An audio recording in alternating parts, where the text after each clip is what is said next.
first, do no harm. Seems kind of simple.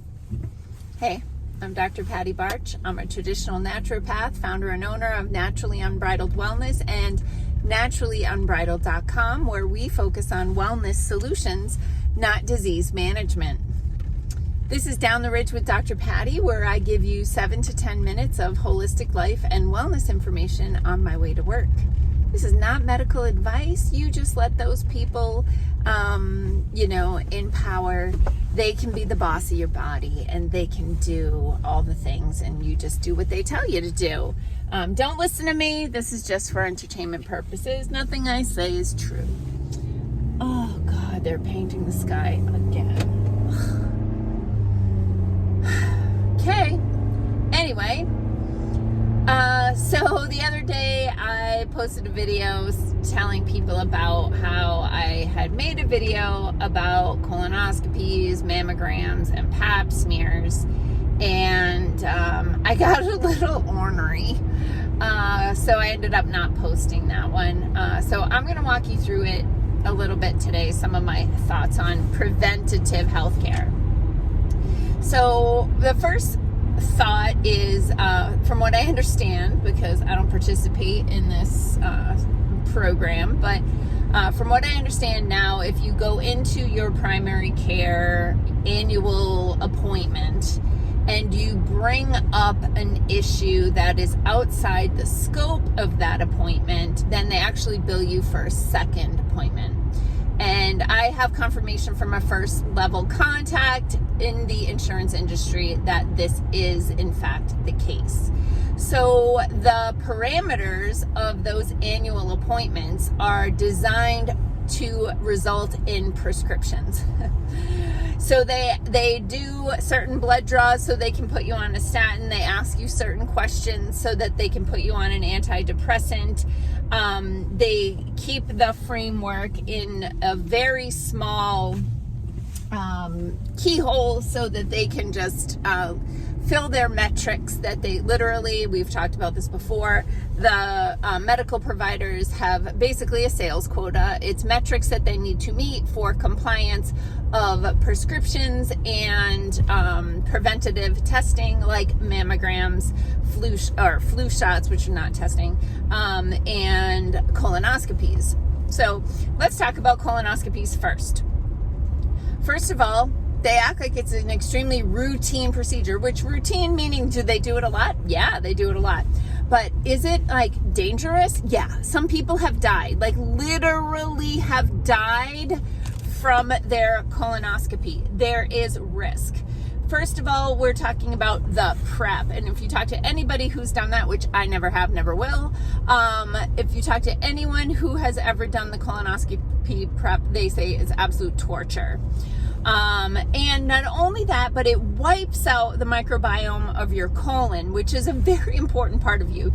You literally have more bacteria cells in your body than you have human cells in your body. They're just a lot smaller, so you can fit more in that space. So fundamentally, it comes down to we are little buses to carry bacteria and microorganisms around the world. We are just their car.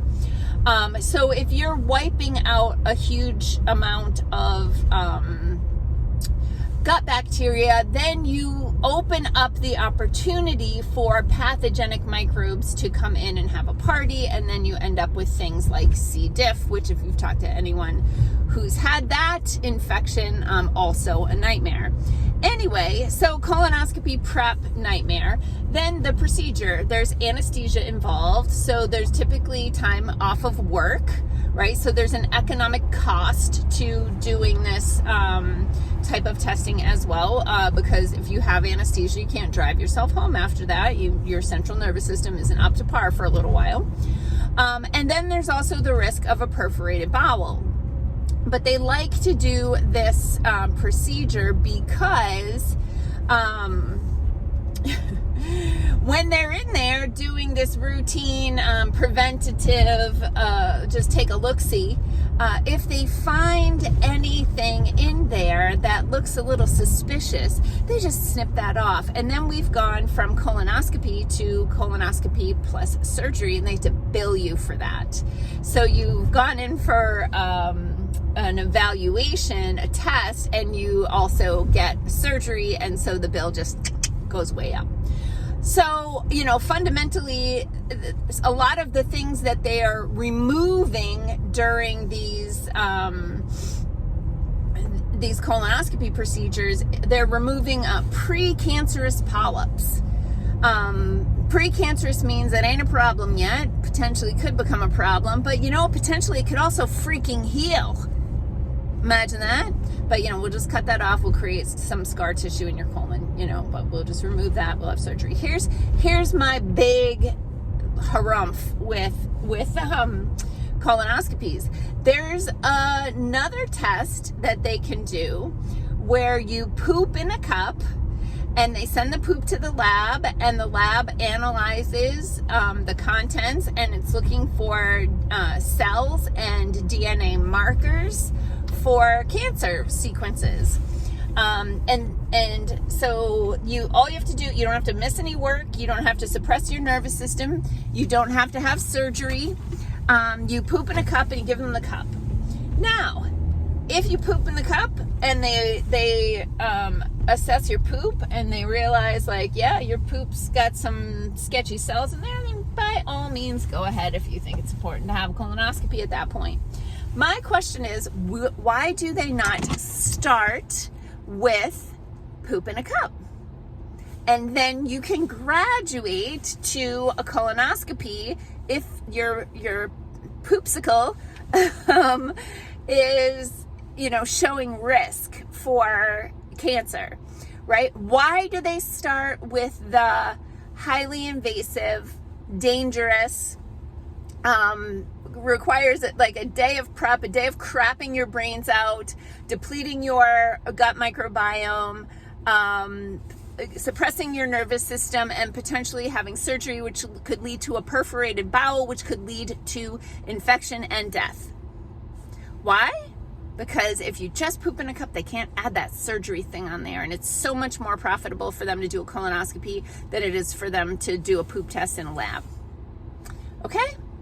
So, other options are obviously making sure that you have good gut health, which means you're eliminating appropriately every day. No frequent diarrhea, no chronic constipation, right? Eating real food full of antioxidants, drinking enough water, eating enough fiber, keeping that colon swept clean, okay? Digestive enzymes, probiotics, all those things can be helpful.